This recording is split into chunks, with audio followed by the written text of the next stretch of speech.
Hey guys, hello. So ఇవాళ మన topic ఏంటంటే, అసలు క్రైస్తవుడు అంటే ఎవరు? ఎవరు నిజమైన క్రైస్తవులు? ఫస్ట్ క్రైస్తవులు ఎవరంటే, మనకి అపోస్తల కార్యాల్లో చదివితే దేవుని యొక్క శిష్యులు మొదటి క్రైస్తవులు. సో అసలు క్రైస్తవుడు అంటే ఏంటి అంటే, నీకు దేవునికి, యేసు ప్రభుకి ఉన్న రిలేషన్షిప్ని క్రిస్టియన్ అంటారు. ఓకే, అది నార్మల్గా జీసస్ రాజు, రాజులకే రాజు, లేకపోతే ఒక ఒక పొలిటికల్ స్లోగన్లా కాదు. అంటే God is good all the time, Yesu ప్రభు మంచివాడు, ఇలా స్లోగన్ మాత్రమే కాదు. మనం అండర్స్టాండ్ చేసుకోవాలి, మనకి అతనితో ఉన్న సంబంధం ఎలా ఉంది అనేదే నిజమైన క్రైస్తత్వం. అసలు ఎందుకు యేసు ప్రభు పుట్టారంటే, మనకి అతనికి ఉన్న ఒక తండ్రి ఒక కొడుక్కి ఉన్న రిలేషన్ ఎలా అయితే ఉంటుందో దానికోసం యేసు ప్రభు పుట్టారు భూమి మీద. మన రిలేషన్షిప్ మన తండ్రితో బ్రేక్ చేసినప్పుడు ఆ తప్పిపోయిన కుమారుడి స్టోరీ చాలామందికి తెలిసే ఉంటుంది.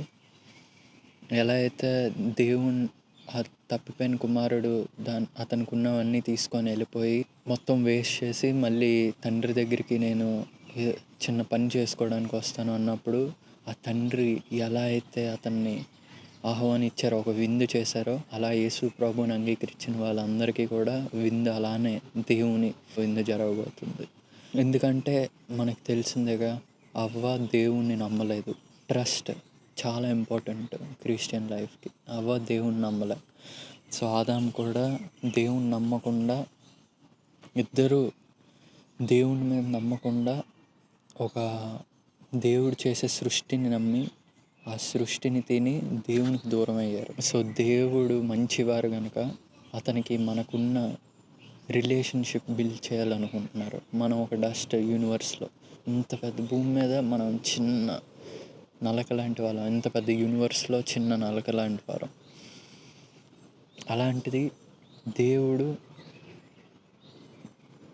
అతని యొక్క రిలేషన్షిప్ మనతో బిల్డ్ చేయాలనుకుంటున్నారు. ఈ కాస్మిక్ మొత్తాన్ని తయారు చేసిన దేవుడు, ఈ సృష్టిని అంతా తయారు చేసిన దేవుడు మనల్ని అతనితో సంబంధం కలిగి ఉండాలి అని కోరుకుంటున్నారు.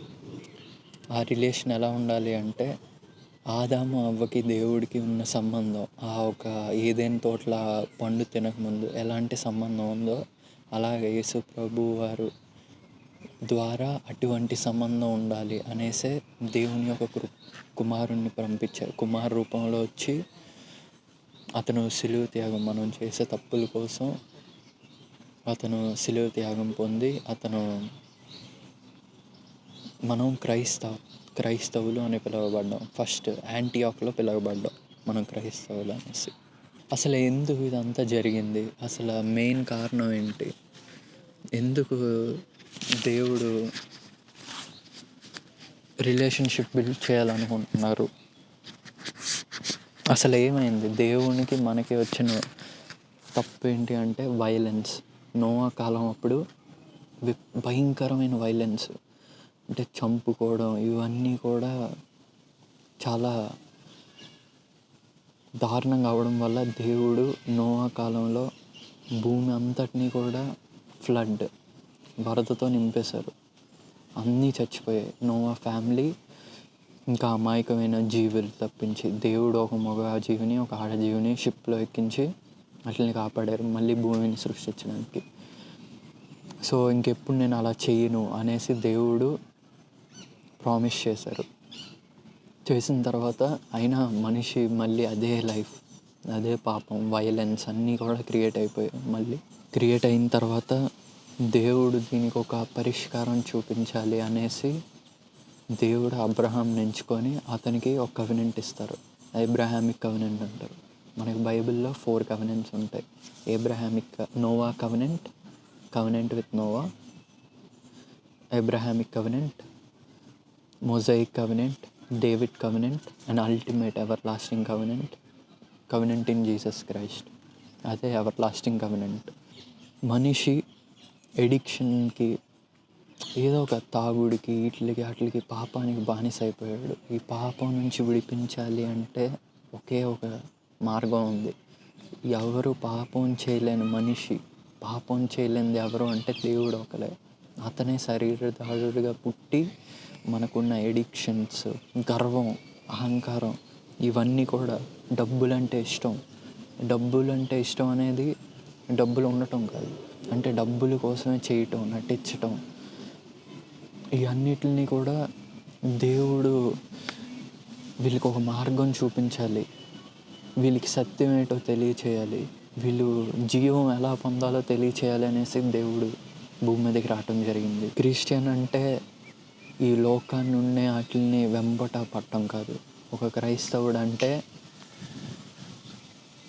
ఈ లోకాన్ని విడిచిపెట్టి ఈ లోకాన్ని తయారు చేసే దేవుణ్ణి తెలుసుకోవడమే క్రైస్తత్వం. తెలుసుకొని దేవుడిచ్చే ఆజ్ఞల్లో నిజాయితీగా, మంచి అంటే నిజాయితీ కాదు, డిఫరెన్స్ తెలుసుకోవాలి మంచికి నిజాయితీకి. మంచి అనేది ఒక సర్టెన్ టైంలో చేస్తుంది.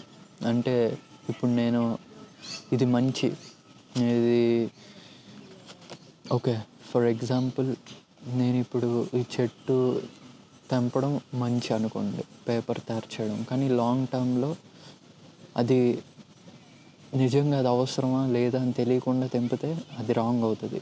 అందుకే నిజం అనేది ఇంపార్టెంట్. మంచికి నిజానికి తేడా తెలుసుకోవాలి క్రైస్తవులుగా. ఇంకా నా కోసం బతకటం, నా కోసం చేయటం అది క్రైస్తత్వం కాదు. ఎదుటి వారిని నిన్ను వల్లే నీ పొరుగు వారిని ప్రేమించాలి. యేసు ప్రభు వారు చెప్పింది అదే. అందుకే సెల్ఫిష్నెస్ కూడా ఉండకూడదు క్రైస్తవులు అన్నప్పుడు. దేవుడు సెంటర్లో ఉండాలి మన లైఫ్కి. అన్నిటికన్నా యేసు ప్రభు మన లైఫ్ సెంటర్ అయి ఉండాలి క్రిస్టియన్ లైఫ్ అంటే. ప్రభువా, నేను ఈ లోకాన్ని నేను జయించలేను ప్రభువా, నా వల్ల కాదు నాయనా, కానీ నీ వల్ల జరుగుతుంది ప్రభువా, నువ్వే నీ పరిశుద్ధాత్మ ద్వారా చేయించగలవు ప్రభువా, నీ మీద ఆధారపడతా ప్రభువా అని దేవుడి మీద ఆధారపడాలి. ఎందుకంటే మనకి ఆదికాండం 1వ అధ్యాయం 1వ వచనం, in the beginning God created heavens and the earth. దేవుడి ఆకాశాన్ని, భూమిని. కాబట్టి మనం సృష్టికర్త మీద ఆధారపడాలి. ప్రభువా, నేను నీతికి బానిస అవ్వాలి నాయన, లోకానికి బానిస అవ్వకూడదు ప్రభువా, నేను నీతికి బానిస అవ్వాలి ప్రభువా అనే మైండ్ సెట్తో ఉండాలి క్రిస్టియన్ అంటే. ఒక క్రైస్తవుడిగా వీటి మీద కాన్సన్ట్రేట్ చేయాలంటే ఫస్ట్ పొజిషన్ దేవునికి ఇవ్వాలి. దేవునికి, దాని తర్వాత ఫ్యామిలీకి, దాని తర్వాత నీ ఫ్రెండ్స్కి, నిజమైన ఫ్రెండ్స్కి. వీటిల్లే నీ చనిపోయినంత వరకు కూడా నీతో ఉంటారు. నువ్వు చనిపోయిన తర్వాత దేవుడు ఉంటారు. ఈ ఫ్యామిలీ, ఫ్రెండ్స్ ఉండకపోవచ్చు, కానీ ఈ భూమి మీద మనం మనుషులుగా ఉన్నందుకు దేవుని తర్వాతగా ఇవ్వాలి. అది కూడా ఫ్యామిలీకి, దాని తర్వాత ఫ్రెండ్స్కి, మన క్లోజ్గా ఉన్న వాళ్ళకి. మనం దేవుడు అతను ఒక మనిషిని ఎలా అయితే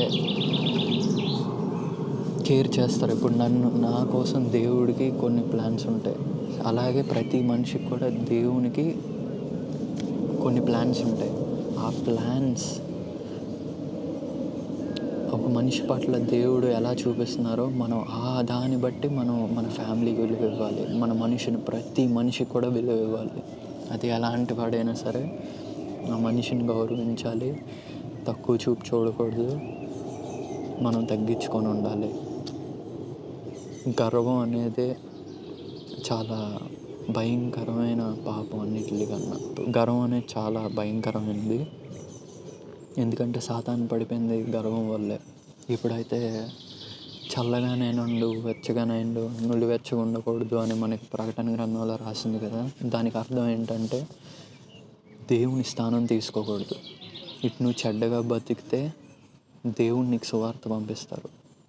దేవుని కోసం నిజంగా తెలుసుకోవడానికి నీకు ఒక అండర్స్టాండింగ్, ఒక రీజనబుల్ దేవుని అర్థం చేసుకునే ఒక భాషలో నీకు దేవుడు సువార్త అందిస్తాడు. నువ్వు వెచ్చగా ఉన్నావంటే నువ్వు నీ ఫ్యామిలీని, నీ కమ్యూనిటీని, నీ చర్చ్లో సెల్ఫిష్నెస్ లేకుండా, ఎటువంటి నా కోసం అని లేకుండా ఎదుటోళ్ళ కోసం బతకాలి. అది వెచ్చగా నులివెచ్చగా ఉండు అంటే సాతాను నులివెచ్చగా ఉంది. అందుకే దేవుడు లైట్నింగ్లా పంపించారు సాతాన్ని. ఆకాశం నుంచి లైట్నింగ్లా పడింది. ఇప్పుడు మనం ఉమ్మేస్తే ఎలా పడుతుంది, ఎంత స్పీడ్ పడుతుంది లైట్నింగ్ లాగా, అలా సాతాను పడ్డది.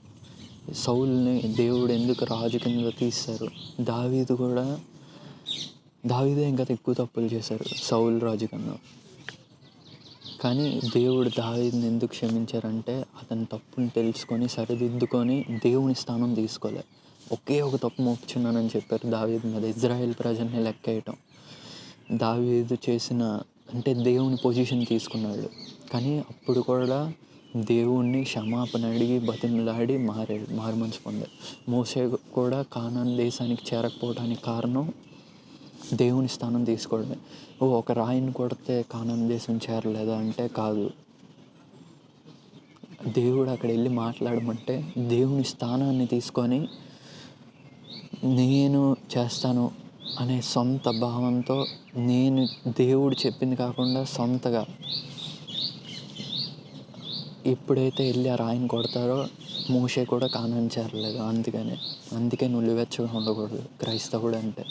ఫస్ట్ మనం యేసు ప్రభు కోసం చెప్పాలి. క్రైస్తవులుగా మనం ఈ సృష్టికర్త కోసం మన ఫ్రెండ్స్కి, మన దగ్గర వాళ్ళకి, అందరికీ కూడా తెలియచేయాలి. ఎందుకంటే వాళ్ళు కూడా నీతో పాటు పరలోక రాజ్యంలో ఉండాలి కాబట్టి. అది మన డ్యూటీ క్రిస్టియన్గా. డైరెక్ట్గా వెళ్ళి తెలియచేయటం కాదు. దేవుని నమ్ముకో లేకపోతే నరకానికి వెళ్ళిపోతావు అలా కాకుండా నీ లైఫ్ స్టైల్లో యేసు ప్రభుని నువ్వు డిస్ప్లే చేయాలి ఒక క్రైస్తవుడిగా నీకున్న భక్తి ఇవన్నీ కాదు. ఎందుకంటే భక్తి అనేది విగ్రహారాధికులు చేస్తారు. అదేంటి మరి దావీదు భక్తి చేశాడు కదా, భక్తితో ఉన్నాడు కదా అంటే అది ఇజ్రాయేల్ ప్రజలకు చెందింది. మనం ఇజ్రాయేల్ ప్రజలం కాదు. క్రైస్తవుడిగా సత్యాన్ని అనుసరించాలి. ఎందుకంటే యేసు ప్రభువే మార్గం, సత్యం, జీవం కాబట్టి. సత్యాన్ని అనుసరించినోడే క్రైస్తవుడు. భక్తి చేసినాడు విగ్రహారాధికుడితో సమానం. మరి ఎందుకు దావీదు భక్తి చేశాడు కదా అతను కూడా విగ్రహారాధికునే అంటే కాదు. దేవుడు అసలు ఫస్ట్ ఆల్టర్ అంటే సినగోగ్ అంటే దేవుని మందిరం కట్టడానికి ఫస్ట్ ఆజ్ఞాపించింది యాకోబుకి. ఎందుకు ఆజ్ఞాపించారు అంటే యాకోబు వాళ్ళ కుమారులు వెళ్ళి షికెం అనే రాజకుమారుణ్ణి చంపేస్తారు. ఎందుకంటే యాకోబు కూతుర్ని పాడు చేసినందుకు. దేవుడు దాని తర్వాతే యాకోబుకి ఆజ్ఞాపించారు ఫస్ట్ నువ్వు చర్చ్ కట్టాలి అనేసి, ఆల్టర్ కట్టాలనేసి. అంటే దేవుడు వైలెన్స్ అంటే ఇష్టపడరు. అప్పుడు దాకా వైలెన్స్ లేని అబ్రహాం ఫ్యామిలీ తర్వాత ఇలా వైలెన్స్ వచ్చాక దేవుడు వాళ్ళు నివసించలేరు, వాళ్ళు పరిశుద్ధత లేదు కాబట్టి దేవుడు వాళ్ళు భయం పెట్టి దేవుడు టేబర్నాకిల్ మోషే ద్వారా తర్వాత కట్టిస్తారు కదా ఎలా కట్టాలి అనేసి. తర్వాత జెరూసలేం ఇవన్నీ. ఎందుకంటే ఆ వైలెన్స్ నుంచి ప్రతి ఒక్కరు కూడా ఎవరు దాటిపోలేకపోయారు. ఏకంగా యాకోబు కుమారులు అలాగా చంపడం వల్ల. ఎందుకంటే దేవుడు మాట ఇచ్చారు అబ్రహాంకి, నేను నీ ఫ్యామిలీ ద్వారా ప్రతి మనిషిని ఆశీర్వదిస్తాను అని. కానీ ఇక్కడ ఆశీర్వాదం చూపకుండా చంపడం జరిగింది. దానివల్ల దేవుడు మందిరాన్ని కట్టించడం జరిగింది అక్కడ ఆ సిచ్యువేషన్లో. సో యేసు ప్రభు పుట్టిన తర్వాత దేవుడు ఒక మనిషిలో ఆలయం కట్టడం మొదలుపెట్టారు. అదే మనకి ఎవర్ లాస్టింగ్ కవెనెంట్. ఇప్పుడు కవెనెంట్ ఎక్స్పైర్ అయింది. అబ్రహాం కవెనెంట్ తర్వాత మోషేకి దేవుడు మాటిస్తారు, మీరు ఎలా బతకాలి, ఇవి చేయాలి, ఈ రూల్స్. ఎందుకంటే యేసు ప్రభు పుట్టడానికి. దాని తర్వాత దావీదు. ఎందుకంటే మనిషి రాజుని ఎంచుకోకముందు దేవుడు రాజు ఉంటానని చెప్పారు.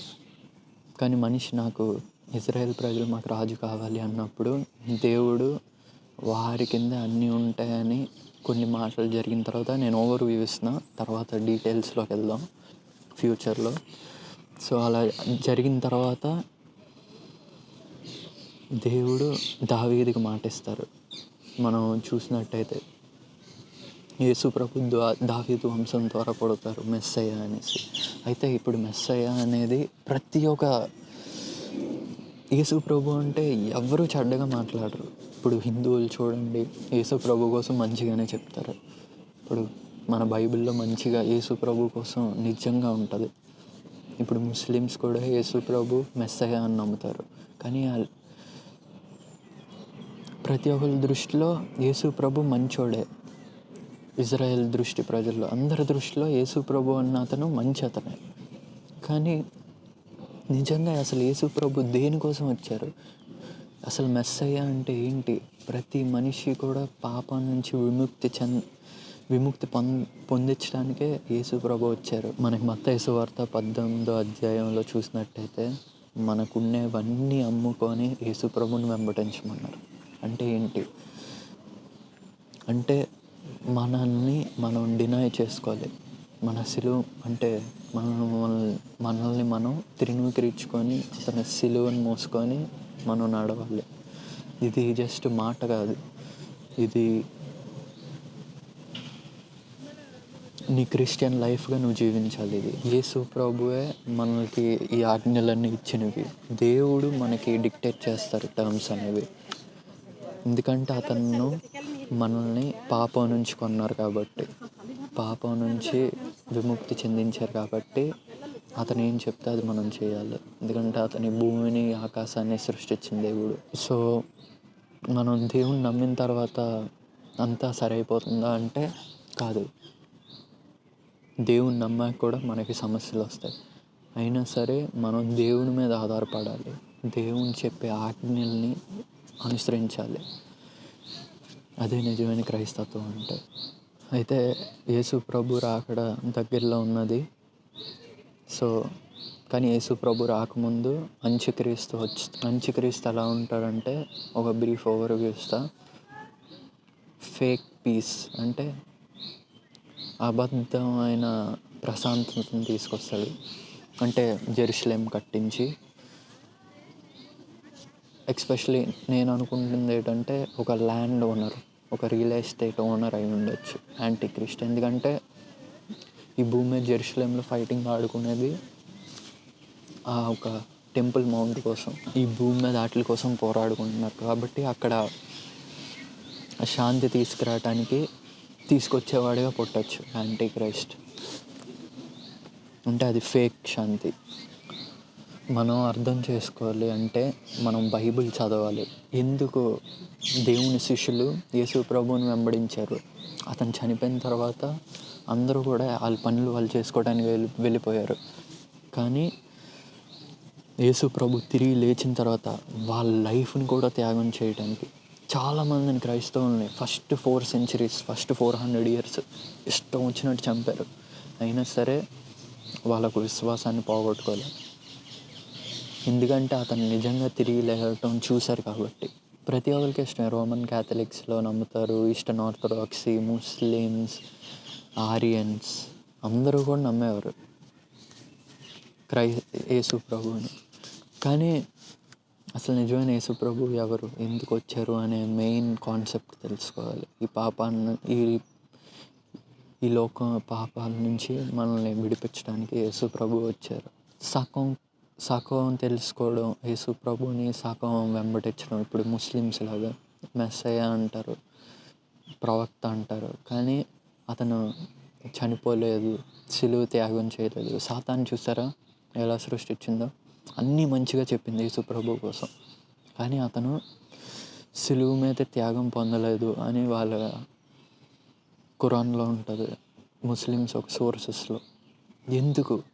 అంతా మంచే కదా. అందుకే నిజం అనేది చాలా ఇంపార్టెంట్. మంచి కన్నా నిజం అనేది ఇంపార్టెంట్. ఈ లోకంలో ప్రతి దేశాన్ని కూడా దేవుడే సృష్టించారు.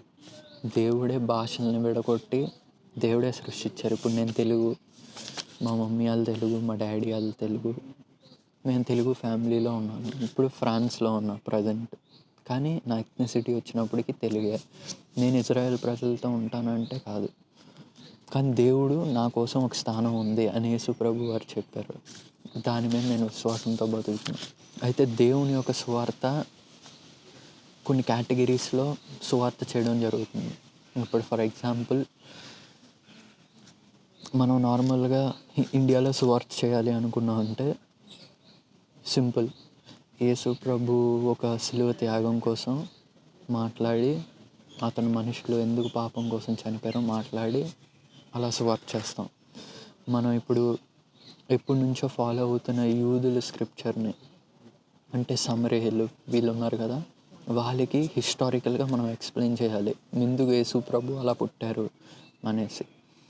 ఇప్పుడు యూదులకు కూడా యేసు ప్రభు వారు ఎలా సువార్త చేశారంటే దావీదు పేరును ఉపయోగించారు. దావీదుని మనం ఫాలో అవ్వకూడదు కదా, నేను చెప్పాను కదా లాస్ట్ వీడియోలో, మనం కాన్సన్ట్రేషన్ దావీదు మీద కాదు యేసు ప్రభు మీద ఉండాలి అనేసి. మరి యేసు ప్రభు వారు ఎందుకు దావీదు పేరు ఉపయోగించారు అంటే వాళ్ళు ఎప్పటి నుంచో ఫాలో అవుతున్నారు. దేవుడిచ్చే ఆజ్ఞల్ని, కట్టడల్ని ఫస్ట్ నుంచి వాళ్ళు ఫాలో అవుతున్నారు కాబట్టి దేవుడు వాళ్ళకి అర్థం చేయడానికి దావీదు పేరు అక్కడ ఉపయోగించారు. దావీదుకి ఇచ్చే మాటని ఉపయోగించారు, డేవిడిక్ కవెనెంట్ అది. సో వాళ్ళకి మనం న్యూ టెస్ట్మెంట్ బేస్డ్, థియాలజికల్ బేస్డ్గా మనం యూదులకి సువార్త చేయాల్సి వస్తుంది. మనం నార్మల్గా ఇండియాలో చేసేటట్టు ఉండదు. యూదులకి మనం ట్రినిటీ క్లియర్గా ఎక్స్ప్లెయిన్ చేయాలి, తండ్రి, కుమార, పరిశుద్ధ ఆత్మ కోసం. ఎందుకంటే వాళ్ళు కూడా మెస్సే కోసమే చూస్తున్నారు. ఇప్పుడు యూదులు ఒక స్క్రిప్చర్స్ తెలిసిన వారికి, అంటే దేవుని యొక్క ఓల్డ్ టెస్ట్మెంట్ని కొన్ని తరాలుగా ఫాలో అవుతున్న వారికి యూదా దేశంలోనే, సమరయ దేశం చుట్టుపక్కల ఉన్న దేశాల్లో వాళ్ళకి పాత నిబంధనలో అయిన సంఘటనలు, ప్రాఫెసీస్ ఇవన్నీ కూడా ఎక్స్ప్లెయిన్ చేసి మెస్సయ్య కోసం ఎక్స్ప్లెయిన్ చేయాల్సి వస్తుంది. దేవుణ్ణి నమ్మేవారు, ఇప్పుడు సెంచురియన్ ఉన్నాడు, వాళ్ళ కొడుకు చనిపోయినప్పుడు మాట చెప్పగానే ప్రభా నువ్వు మాట చెప్తే బతుకుతాడు నాయన అనే ఆ విశ్వాసం కలిగి ఉన్నవారు. నమ్మకం, విశ్వాసం అనేది చాలా ఇంపార్టెంట్ క్రిస్టియన్ లైఫ్గా. యేసు ప్రభు సెంటర్లో ఉండాలి మనకి క్రైస్తవులుగా. అతనికి సెంటర్లో ఉంచి మనం అతనికి ప్రార్థన చేయాలి. మన ఆత్మ దేవుని కోసం ఎప్పుడూ పోరాడుతూనే ఉండాలి. మన బాడీ వీక్ అయి ఉండొచ్చు, కానీ మన ఆత్మ ఎప్పుడు కూడా దేవుణ్ణి వెతకడానికి చూడాలి. అందుకనే దేవుడు తండ్రి యెహోవా యూదులకి కొన్ని ఆజ్ఞలు ఇచ్చారు, ఇవి తినకూడదు, ఇవి తినకూడదు. అంటే మనిషి ఓకే ఎందుకు తినకూడదు అనే ఒక కాన్షియస్నెస్కి రావాలి.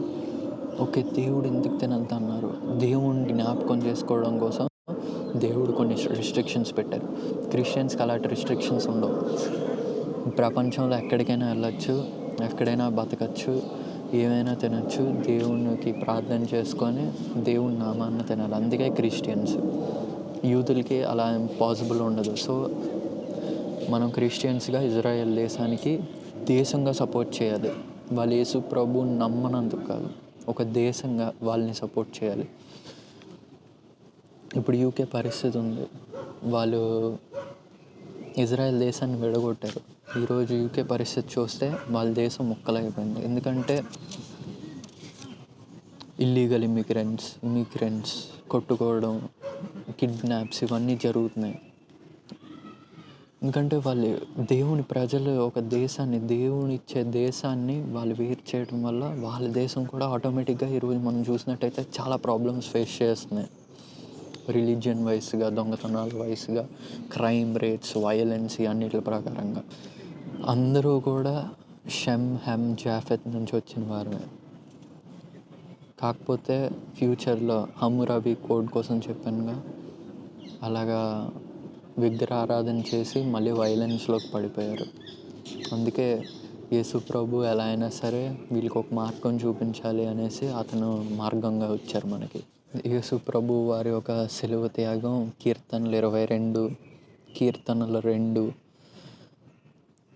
కీర్తనలు 23 ఇవన్నీ కూడా ప్రవచనాలు మనకి ఆల్రెడీ బైబిల్లో రాసి ఉన్నాయి. దేవుడు, Lord is my shepherd, I shall not want.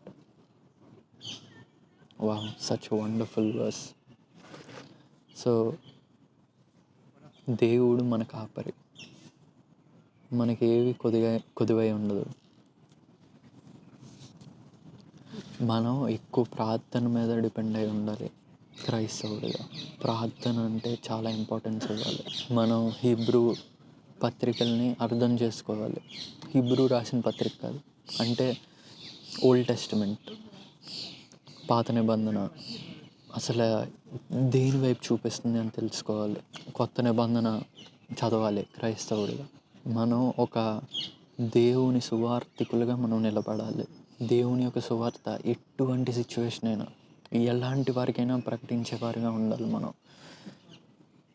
ఎందుకంటే నేను మ్యూజియం వెళ్తున్నప్పుడు అక్కడ ఒక ఆమె 60 years ఆల్మోస్ట్ రిటైర్ అయిపోతున్నారు, మ్యూజియంలో వర్క్ చేస్తున్న ఆమె.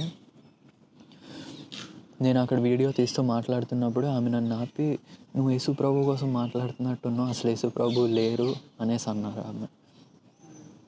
ఆమె బైబిల్, వాళ్ళు నాస్తికులు కాదు. నాస్తికులు అంటే దేవుని నమ్మని వారు. వాళ్ళకి డిఫరెంట్గా మనం సువార్త చేయాలి. కానీ వీళ్ళు దేవుడు ఉన్నారని నమ్ముతారు, కానీ యేసు ప్రభు దేవుడు కాదు, యేసు ప్రభు దేవుడు కాదు అనే సిచ్యువేషన్కి వచ్చారు. ఎందుకంటే వీళ్ళు ప్యారిస్లో ఏం జరిగిందంటే, రోమన్ క్యాథలిక్స్, ప్యారిస్ కాదు, యూరోప్లో భక్తి అనేది చేయకూడదు క్రైస్తవులుగా. భక్తి చేసి ఒక సెట్ ఆఫ్ పీపుల్ మాత్రమే దానివల్ల అడ్వాంటేజ్ పొందారు భక్తి వల్ల. వీళ్ళు యూదులు చేశారు కదా, మేము చేస్తాం, యూదులతో సమానంగా, యూదులు కాదని చెప్పుకున్నా సరే యూదుల్లా ప్రవర్తించడం మొదలుపెట్టారు. ఎలా అంటే, ఒకవేళ భక్తులు ఇక్కడ భక్తి అనే పేరుతో చేసిన వింటే చాలా ఘోరంగా ఉంటాయి. ఫర్ ఎగ్జాంపుల్, చిన్నపిల్లల్ని 16 years 17 years అమ్మాయిల్ని తప్పుగా మాట్లాడినందుకు, అసలు దేవుడి కోసం ఏంటి అని తెలియకుండా బైబిల్ కూడా వీళ్ళు ఇవ్వలే, లాటిన్లోనే ఉంచారు, పాతి పెట్టేశారు బతికుండగానే, భయంకరంగా చంపారు. ఆస్తుల కోసం ఒక అమ్మాయిని ఒక అబ్బాయిని పెళ్లి చేసి, ఆ అమ్మాయికి పిల్లలు పుట్టిన తర్వాత ఆ అమ్మాయిని విషం ఇచ్చి చంపేసి, ఎందుకంటే ఇంకో పెళ్లి చేసుకోకూడదు, ఒక వైఫ్ బతికున్నప్పుడు ఆ న్యూ టెస్టిమెంట్ని ఉపయోగించుకొని వీళ్ళ అమ్మాయిని చంపేసి ఆస్తులు పంచడానికి. అంటే వీళ్ళు భూమి మీద కోసం ఆలోచించారు. దేవుని స్వార్థి అంతా చేసింది క్రిస్టియన్స్, ఇక్కడ యూరోప్లో ఉన్న క్రిస్టియన్స్. ఇవన్నీ నిజంగా జరిగిన స్టోరీ. ఇదంతా జరిగింది భక్తి వల్లే. ఇలా చంపి ఇంకో అమ్మాయిని పెళ్లి చేసుకొని ఆ అమ్మాయితో పిల్లల్ని కానీ వాళ్ళు చంపి, ఇలాగా ఈ యొక్క ఆస్తుల్ని, భక్తుల్ని, వీటిని ఒక 10% పాపులేషన్కి పంచగలిగారు. రిమైనింగ్ 100% పాపులేషన్ ఈ ఫ్రాన్స్ అనే దేశం, నేను పెద్ద కూతురు లాంటి వారిని అని చెప్పుకునే దేశం. ప్రభువా, ఇజ్రాయెల్ ప్రజల్ని పెద్ద కొడుకు లాంటి వాడైతే నేను పెద్ద కూతురు లాంటి వారం ప్రభువా అని స్టార్టింగ్లో సమర్పించుకునే దేశం. 100% పాపులేషన్ ఉన్న క్రిస్టియన్ కంట్రీ 10%కి దిగిపోయింది భక్తి వల్ల. అందుకే భక్తి చేయకూడదు, భక్తి విగ్రహారాధికులు చేస్తారు. ఇంకో ఎగ్జాంపుల్ ఏంటంటే, ఇప్పుడు ఐగుప్తు దేశానికి చెందిన రాజు యోసేపుని అంగీకరించాడు. కానీ ఆ రాజు మంచిగా చేశాడు, వాళ్ళ కొడుకు కొన్ని నచ్చక, కొన్ని ఆడికి నచ్చినట్టు చేయక, ఈగో ప్రాబ్లమ్స్ వచ్చి వాళ్ళ కొడుకు వాళ్ళ డాడీ చెప్పిందే చేశాడు, కానీ కొంచెం అటు ఇటు తప్పాడు. తప్పిన తర్వాత వాళ్ళ కొడుకుని మా డాడీ ఇలా పెంచాలి అనుకొని మంచి భక్తి చేయించి, విగ్రహారాధన మంచిగా చేయించి, భక్తి అంటేనే విగ్రహారాధన చేయించి ఇజ్రాయెల్ ప్రజల్ని బానిసల్లా చేశాడు మళ్ళీ. సో భక్తి అనేది మనిషిని కంట్రోల్ చేయటానికి. అసలు భక్తి కోసం మాట్లాడితే ఆ చర్చ్ వదిలేయండి, ఏదైనా సరే, అది ఎంత మంచి వాళ్ళైనా సరే, మంచికి నిజాయితీకి ఫస్ట్ తేడా తెలుసుకోవాలి. భక్తి అనేది చేయకూడదు క్రైస్తవుడిగా. మనం క్రైస్తత్వం ఎలా తెలియచేయాలంటే ఎవిడెన్స్, ఆ ఎవిడెన్స్కి సంబంధించిన రీజనింగ్, ఆ రీజనింగ్కి సంబంధించిన బిలీఫ్, ఎందుకు నమ్ముతున్నాం, ఎవిడెన్స్, రీజన్, బిలీఫ్. అలా మనం క్రైస్తత్వాన్ని తెలియచేయాలి. సో నేను ఆమెకి సువార్త చేసిన తర్వాత ఆమె ఆశ్చర్యపోయింది. ఆశ్చర్యపోయి వావ్! ఆమె బుక్స్ ఓపెన్ చేసి అవి ఇవి ఇవి అవి అన్నీ చూపించింది నాకు. ఆమె పనిచేసిన ఇన్ని సంవత్సరాలు పనిచేసి ఆమె రాసుకున్న పుస్తకాలు నాకు చూపించి ఇంచుమించు 2 hours మాట్లాడాం. నేను ఆమెని దేవుని కృప వల్లే, కేవలం నా దగ్గర ఉన్నదేం కాదు, దేవుని కృప వల్ల ఆమెకి నిజమైన యేసు ప్రభుని, అసలు నిజంగా యేసు ప్రభు అంటే ఏంటి, నిజమైన క్రిస్టియన్ లైఫ్ అంటే ఏంటి అని కన్విన్స్ చేసి ఆమెని ఒకే ఒక్క రిక్వెస్ట్ చేశా. ఒకే ఒక్కసారి మీరు బైబిల్ చదవండి, దేవుని తెలుసుకోండి ఒక్కసారి అని ఒక రీజనింగ్తో. ఆమెకి నాకన్నా మ్యూజియంలో అన్నీ తెలుసు, కానీ ఆమెకి సరిగ్గా తెలియదు అసలు యేసు ప్రభు అంటే ఏంటో. ఈ భక్తి వీటి కోసమే తెలుసు. వీటి వల్ల ఆమె చాలా లాస్ పొందారు లైఫ్లో వాళ్ళ పితరులు. అందుకనే వీళ్ళెవరూ కూడా దేవుణ్ణి నమ్మరు. 10% పాపులేషన్ మాత్రమే ఇక్కడ ప్రాక్టీసింగ్ క్రిస్టియన్స్. తగిన వారంతా మంచి చేద్దాం, మంచిగా బతుకుదాం, మంచిగా చేస్తున్నాం, మంచిగానే ఉంటారు ఇక్కడ. ఎవరు ఇక్కడ ఏం చంపుకొని తిరిగేవారు కాదు, అందరూ మంచోళ్ళే.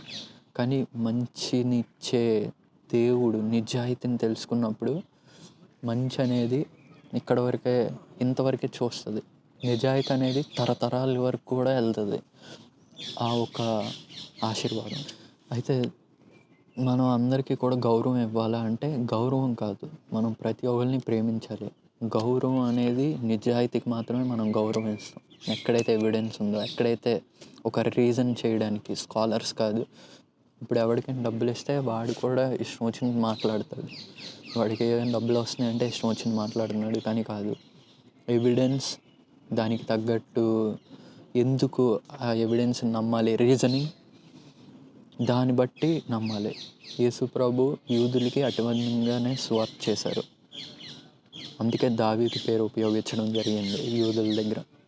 క్రిస్టియన్గా మనం ప్రేమలో రోషం చూపించాలి ఒక క్రైస్తవుడిగా. ఈ భూమి మీద మనకి బలహీనమైన బాడీ ఉండొచ్చు, బలహీనంగా ఉండొచ్చు, మనకి శరీరాశ, ఇవన్నీ కూడా.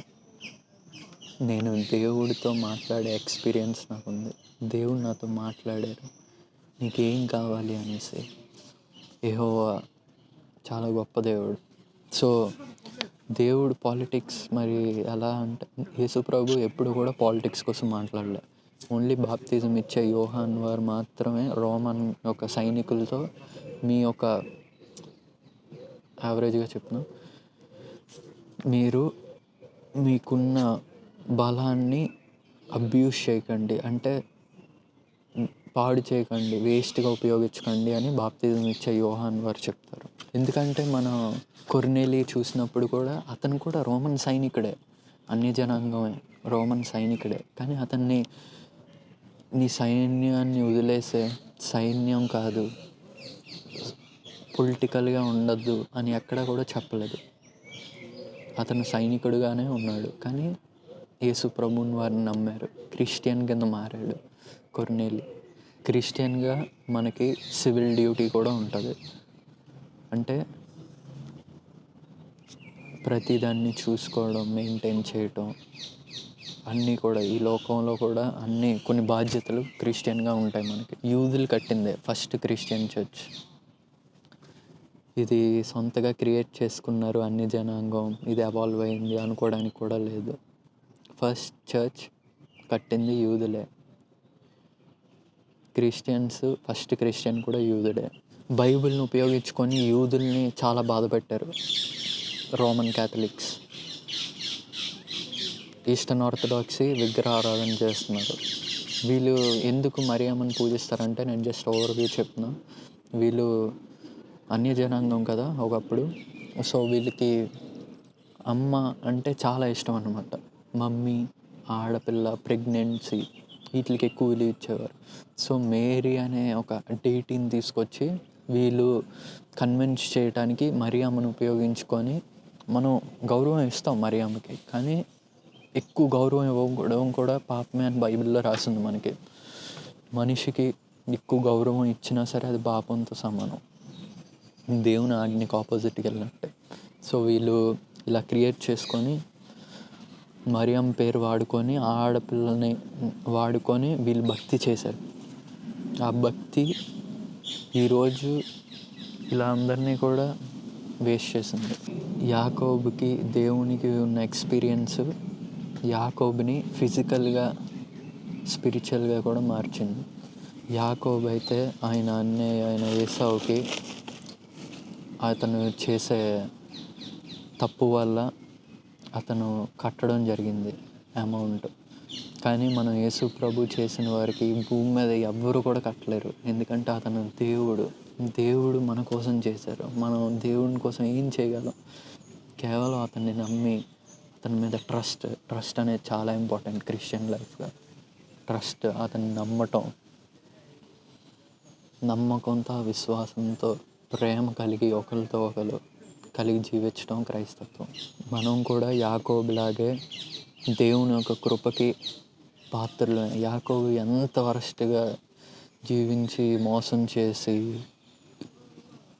అన్ని రకాలుగా బతికారు, అబద్ధాలు ఆడి అబ్రహాం. కానీ దేవుని యొక్క కృప అతన్ని కాపాడింది. దేవుని యొక్క కవెనెంట్, అతని యొక్క మర్సీకి, అతని ఒక కనికరం మన మీద ఉండటం వల్లే దేవుడు యేసు ప్రభు వారు భూమి మీద పుట్టడం జరిగింది మెస్సయ్యలాగా. యేసు ప్రభు పుట్టి మన కోసం సిలువ మీద చనిపోయి మళ్ళీ తిరిగి లేవటం, ఇదే మెయిన్ క్రిస్టియానిటీ ఒక బేస్మెంట్. మనం సువార్త ఎందుకు చేయాలి అంటే అబ్రహాం కూడా దేవుని యొక్క సువార్త చేశారు అందరికీ కూడా. అక్కడ ఉన్న దేవుని యొక్క ఆజ్ఞల కోసం అందరికీ చెప్పాడు. మనకి ఆదికాండం 12వ అధ్యాయంలో చదివితే మనకు తెలుస్తుంది. మనకి ఓల్డ్ టెస్ట్మెంట్లో అబ్రహాం ఎలాగో, న్యూ టెస్ట్మెంట్లో అపోస్తలుడు పౌలు అలానే ఇద్దరూ కూడా విశ్వాసం మీద బతికారు. విశ్వాసం అనే దాని మీద పునాది వేసుకున్నారు. ప్రేమ అనే దాని మీద, యేసు ప్రభు అనే ప్రేమ అనే దాని మీద పౌలు ఇంకా ఎక్కువ పునాది వేయటం జరిగింది. అందుకే ఒక కోల్డ్ బ్లడెడ్ కిల్లర్ అతని ప్రాణాన్ని కూడా త్యాగం చేయగలిగే పరిస్థితికి వెళ్ళగలిగారు. చెప్పిన మాట నిజంగా నెరవేర్పబడింది. అబ్రహాం ఒక సంతానం వల్ల భూమి మీద ప్రతి ఒక్కరిని ఆశీర్వదిస్తానన్నారు. యేసు ప్రభు వల్ల మనం ఈరోజు అంతా కూడా ఆశీర్వాదం పొందగలిగాం. మనం చర్చిలో ఉన్నప్పుడు సంఘంగా మన పెద్దలకి లోబడి ఉండాలి, మన మాస్టర్కి లోబడి ఉండాలి. ఎందుకంటే అతనికి ఉన్న ఎక్స్పీరియన్స్ బట్టి, అతనికి ఉన్న చదువు బట్టి, అతనికి తెలిసే జ్ఞానం బట్టి మనం అతని దగ్గర నేర్చుకొని వాళ్ళకి లోబడి ఉండాలి క్రైస్తవుడిగా. నేను ఈ భూమి మీద ఏం పోగొట్టుకున్నా సరే నేను నిజం చెప్తా, దేవుని యొక్క ప్రేమ కోసం చెప్తా. నేను ఈ భూమి మీద మంచోళ్ళ బతికితే నేను ఈరోజు నటించి మంచిగా ఇది భక్తిగా చేయొచ్చు. కానీ ఆ మంచితనం షార్ట్ రేంజ్ వరకే. ప్రతి ఒక్కరికి రక్షణ కావాలి అంటే నిజాయితీగా బతకాలి. ఒక విషయాన్ని మనకు అర్థమైనప్పుడు నిజాయితీగా బతకాలి. అదే క్రైస్తత్వం. నేనైతే మాత్రం యేసు ప్రభు మీదే ఆధారపడుతున్నాను. నా దగ్గర ఏమీ లేవు. నేను ఫ్రాన్స్ రావటం కూడా లోన్ మీదే వచ్చా. నాకు బ్యాక్గ్రౌండ్లో ఏం లేదు. కానీ ఒక్కటి మాత్రం తెలుసు, దేవుడు నాతో ఉన్నారు. దేవుడు ఈ దౌర్భాగ్యమైన సెల్ఫ్ కంట్రోల్ లేని ఒక వేస్ట్ అలా ఉన్న నేను, దేవుడిచ్చే ఆ నిజాయితీని పాడు చేసే నేను, అయినా దేవుడు కనికరం ద్వారా నన్ను ప్రేమించి అతను ప్రేమతో నన్ను నడిపిస్తున్నారు. నేను నమ్ముతున్నాను. ఎందుకంటే దేవుడు అది డెమాన్స్ట్రేట్ చేశారు నాకు. మంచిగా బతికి ఈ భూమి మీద నేను చాలా సంపాదించుకోవచ్చు, మంచోళ్ళ ఉండి నేను అందరికీ దగ్గరగా క్లోజ్గా ఉండొచ్చు. కానీ కాదు. మోసెస్ కూడా ఆ రోజు లగ్జరీ ఉంది, నాకు మంచి జరుగుతుంది, నేను అందరినీ లేదు. మోషే కూడా అలా లేరు. మోషేకి అన్ని లగ్జరీ ఉన్నా సరే నిజం కోసం పోరాడారు. అందుకే దేవుడు మోషే ద్వారా ఇజ్రాయెల్ ప్రజల్ని ఐగుప్తు దేశం నుంచి కానాన్ దేశం, దేవుడు ప్రామిస్ చేసే దేశానికి చేర్చడం జరిగింది. క్రైస్తవుడిగా భక్తి చేయడం అంటే ఐగుప్తు దేశంలో వాళ్ళ పితరుల్ని ఎలాగైతే విగ్రహాలుగా చేసుకున్నారో క్రైస్తవులు భక్తి చేయడం కూడా సేమ్ విగ్రహారాధనతో సమానం. అది నీ జీవితంలో పని చేయకపోవచ్చు, ఎందుకంటే నువ్వు తప్పు చేసి ఉండొచ్చు, మీ డాడీ మంచిగా బతికి ఉండొచ్చు. దాని తర్వాత మీ డాడీలా బతకాలి అనేసి మీ పిల్లల్ని మంచిగా బతికిస్తావు. బతికిచ్చిన తర్వాత వాళ్ళ పిల్లలు తప్పు చేసి దాని తర్వాత వాళ్ళ పిల్లల్ని అలా బతికించి ఇదంతా ఒక సైకిల్లా, ఒక విగ్రహారాధనైన సైకిల్లా తయారవుతుంది ఇది. కాబట్టి భక్తి చేయకూడదు. ఆత్మతో సత్యంతో దేవుని వెంబడించాలి. దేవుడి మీద నమ్మకం ఉండాలి. ట్రస్ట్, బిలీవ్, ప్రేమ, వీటి మీద పునాది వేసుకోవాలి. క్రైస్తవులుగా దేవుని మీద తెలుసుకొని, ఎందుకంటే భక్తి అనేది ఆ టైంకి సరిపోయేటట్టు చెప్తుంది. ఎలా అంటే ఇప్పుడు మనకి ఆదికాండంలో చూసినట్టయితే in the beginning God created heavens and earth. మనకి సింపుల్గా దేవుడు తయారు చేశారని ఉంటుంది. కానీ మనిషి యొక్క ఐడియాస్ డిఫరెంట్గా ఉంటాయి. ఇప్పుడు ఈజిప్ట్లో చూసినట్టయితే ఈ సూర్యదేవత వచ్చి సముద్రంలోకి వెళ్ళి సముద్రం లోపల నుంచి భూమిని తయారు చేసింది. లేకపోతే మనం గ్రీక్లో చూసినట్టయితే ఉమ్ము వేసి దాన్ని మట్టితో తయారు చేశారు అనేసి ఉంటుంది. ఇంకా హిందూయిజంగా చూసినట్టయితే పురుష అనే ఒక వ్యక్తి శరీరాన్ని త్యాగం చేసిన తర్వాత ఈ భూమి సృష్టించబడ్డది, అతని బాడీయే ఈ భూమిలాగా అయింది అని డిఫరెంట్ ఐడియాలజీస్ ఉన్నాయి ఈ ప్రపంచం మొత్తంలో. మెసొపొటేమియన్ ఐడియాలజీస్, ఈజిప్టియన్ ఐడియాలజీస్ ఇవన్నీ కూడా. కానీ మన బైబిల్ టైం ప్రకారంగా చెప్పలే. ఈ ప్రపంచంలో ఉన్న ప్రతి టైంకి సరిపెట్టేట్టు చెప్పింది. In the beginning God created heavens and the earth. So మనం క్రిస్టియన్గా దేవుణ్ణి మర్చిపోకూడదు, ఎందుకంటే దేవుడు ఈ లోకాన్ని, ఈ భూమిని సృష్టించారు. ప్యారిస్లో ఇలాంటి ప్లేసులు చాలా ఉన్నాయి. ఇది ఒక ప్లేస్ మాత్రమే. ఇక్కడ అన్నీ కూడా ఎక్కువ సెక్స్ అనే దానికి చాలా ప్రయారిటీ ఇస్తారు. ఫస్ట్ సెక్స్ ఫిలిం కూడా తయారైంది ఫ్రాన్స్లోనే, ప్యారిస్లోనే. ఇది ఒకప్పుడు 100% క్రిస్టియన్ కంట్రీగా ఉండేది. ఈరోజు 10% పాపులేషన్ కింద మారిపోయింది. ఎందుకంటే అది కేవలం భక్తి చేయటం వల్ల. వీళ్ళు పెద్ద కూతురు ఫ్రాన్స్ అనేది మేము పెద్ద కూతురులా సమర్పించుకుంటున్నాం అనే దేశం ఈరోజు ఫస్ట్ సెక్స్ ఫిలిం తయారు చేసింది ఒక 100 years క్రితం ఆల్మోస్ట్. అలాంటి పరిస్థితికి ఎలా వెళ్ళింది అనేది తెలుసుకున్నప్పుడు దానికి కారణం క్రిస్టియన్స్ అని తెలిసాక, ఎస్పెషల్లీ భక్తి చేసే క్రిస్టియన్స్ అని తెలిసాక నాకు చాలా బాధ వేసింది. ఈ వీధి పేరు భక్తుడైన మార్ లేకపోతే అలా పెట్టుండొచ్చు, కానీ ఈ వీధిలో అన్నీ కూడా సెక్స్ షాప్లు ఇవే ఉన్నాయి. నేను వీటి కోసం మా ఫ్రెండ్స్తో మాట్లాడినప్పుడు బాయ్స్తో, వాళ్ళు చాలా గర్వంగా రెస్పాండ్ అయ్యారు. ఎందుకంటే మేము గత 10 తరాలు 1000 సంవత్సరాల నుంచి మేము క్రైస్తవులం, మేము యేసు ప్రభువుని ఫాలో అవుతున్నాం, మేము నమ్ముతున్నాం యేసు ప్రభువుని అనేసి. కానీ వీళ్ళు ఏం నమ్ముతున్నారో వీళ్ళకి తెలియట్లే. వీళ్ళు చేసే భక్తి వీళ్ళని ఒక ప్రాపగాండాలో ఉంచుతుంది, ఒక మార్గంలో, ఒక గుడ్డితనంలో నడిపిస్తుంది అని తెలుసుకోలేకపోయారు. కానీ నన్ను బర్త్డేకి ఇన్వైట్ చేసింది గర్ల్స్ మాత్రమే.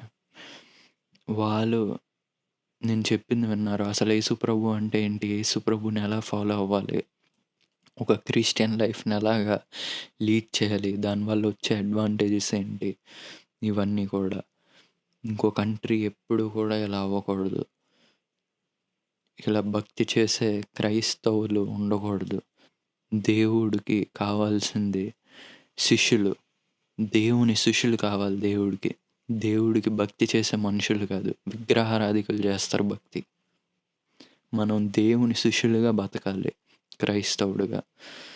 యేసు ప్రభు మీద విశ్వాసం ఉంచి, నమ్మకం ఉంచి, మనం ప్రేమ కలిగి, నీతి, నిజాయితీ, యథార్థత, వీటి మీద మనం పునాది వేసుకొని, దొంగ మనసు, నాకేదో వస్తుంది, నేనేదో పొందుతా, నేను ఇలా చేస్తే, ఇది చేస్తే, మనం మాట్లాడే మాట మీద కూడా చాలా జాగ్రత్తగా కలిగి మనం స్టెప్స్ తీసుకోవాలి క్రైస్తవులుగా. అది క్రిస్టియన్ లైఫ్. ఎందుకంటే దేవుడు మనల్ని చూస్తున్నారు. అందరికీ వందనాలు. క్రిస్టియన్గా పేరెంట్స్కి వీళ్ళందరికీ కూడా మనం ఫస్ట్ పొజిషన్ ఇవ్వకూడదు, దేవునికి ఫస్ట్ పొజిషన్ ఇవ్వాలి. నాకు మా డాడీకి భక్తి చేయకూడదు అనే దాని మీద చిన్న కాన్ఫ్లిక్ట్ వచ్చింది. నేను ఎందుకు చేయకూడదు అనే దానికి నాకు ఒక రీజన్ ఉంది. ఆ రీజను వ్యాలిడ్ రీజన్, ఇన్వాలిడ్ కాదు.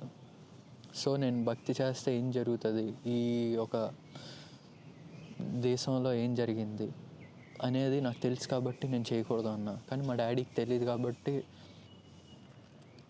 చేయొచ్చు అని అన్నారు. ఓల్డ్ టెస్ట్మెంట్ ప్రకారం మీరు ఇన్ఫర్మేషన్ వినండి, ఏ చర్చ్కి వెళ్ళినా ఈ చెవుతో విని ఈ చెవుతో వెళ్ళిపోవాలి, కానీ నిజాన్ని ప్రాసెస్ చేసుకోండి.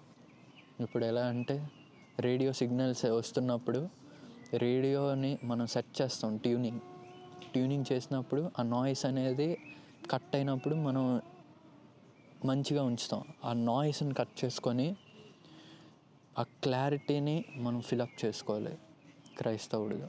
సో క్రిస్టియన్గా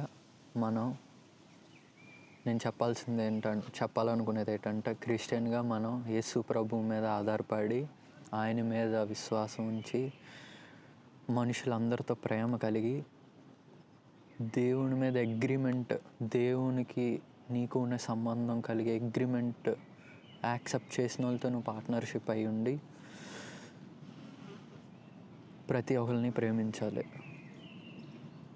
లోకాన్ని కాదు. లోకాన్ని ప్రేమిస్తే నేను భక్తి చేసేవాడిని అవుతా, కానీ దేవుణ్ణి ప్రేమిస్తే నిజాన్ని చెప్పేవాడిగా అవుతా. మనుషులకి కొన్ని అంబిషన్స్ ఉంటాయి. ఆ అంబిషన్ ప్రకారంగా వెళ్తే భక్తి చేసేవారే. సో నా పిల్లల్ని బాగా పెంచాలి, వాళ్ళకి జరుగుతుంది, ఇలా పెంచడం వల్ల దేవుడు ఇచ్చేస్తారు. లేదు, ప్రపంచంలో కష్టాలు ఉంటాయి, కానీ ఇవన్నీ కూడా దేవుని యొక్క శక్తితో మనం ఎదుర్కొని ఆయన రాజ్యానికి చేరి అతనితో కలిసి ఉండేవారుగా మనం బతికి ఎల్లప్పటికీ సంతోషంగా ఉందాం. ప్రార్థన చేసుకుందాం. ప్రభువా యేసయ్య, గత కాలం అంతా కాచి కాపాడావు నన్ను. ప్రభువా క్రైస్తవుడు అంటే ప్రభువా నీ మీద విశ్వాసం కలిగి, ప్రభువా నీ మీద నమ్మకం కలిగి, నిన్ను నమ్మి నీ మీద ఆధారపడి బతికేవారుగా ఉండాలి ప్రభువా. ప్రభువా ఈ లోకంలో ఎంతోమంది నశించిపోయే పరిస్థితిలో ఉన్నారు ప్రభువా.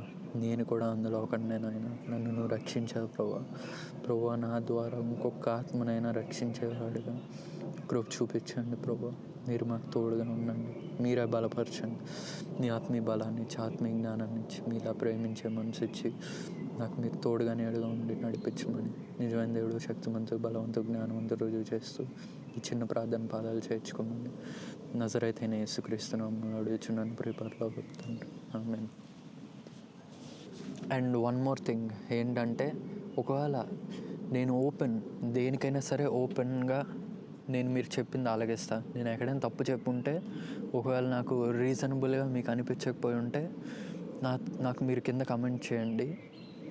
నేను ఎందుకు తప్పు తెలుసుకుంటా. నేను కూడా మీలా మనిషినే, నాకు కూడా తెలుసుకోవాలని ఉంటుంది. నేను కూడా యవనస్తున్నే. సో మీరు నాకు కమెంట్ చేసి మీరు నాకు చెప్పచ్చు, నేనేమనుకోను. ఎందుకంటే మన అందరం కూడా పిల్లలం, దేవుడి పిల్లలం. ఒక పిల్లోడు తప్పు చేస్తే ఇంకో అన్నయ్యగా, మీరు తమ్ముడుగా, ఒక అక్కగా, చెల్లిగా మీరు నాకు తెలియచేయాలి, ఇది ఇలా కాదు, ఇది ఇలా అనేసి. సో నేను ఓపెన్గా ఉంటా ఐడియాస్ కాదు, నిజాయితీకి నేను ఓపెన్గా ఉంటా. మీరు నాకు ఎందుకో రీజనింగ్ ఇచ్చి కిందన కమెంట్ చేయండి. అందరికీ వందనాలు.